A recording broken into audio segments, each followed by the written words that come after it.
Pemirsa,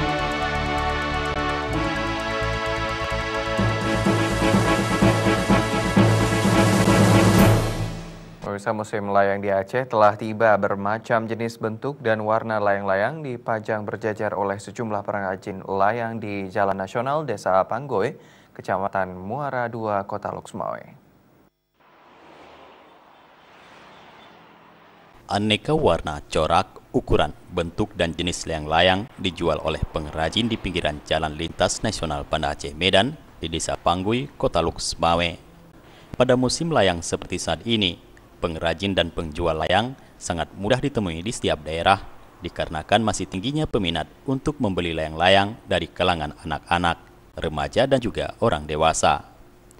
Ramiah, salah seorang pengrajin layang, mengatakan ia mampu membuat berbagai jenis layangan dan dalam sehari dapat membuat hingga 10 layang, mulai dari jenis layang bulan, layang elang, dan bentuk-bentuk unik yang disukai anak-anak seperti tokoh film kartun SpongeBob.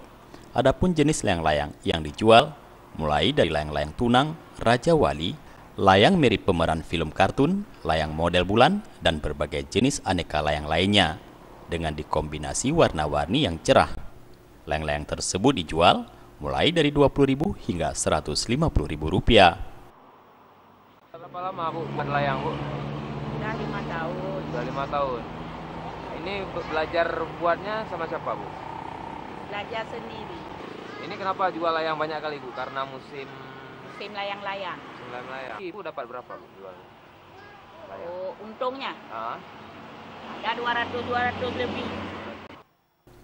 Pada musim layang di Kota Luxmawe dan Kabupaten Aceh Utara sudah menjadi pemandangan umum di tepi jalan lintas Medan Banda Aceh.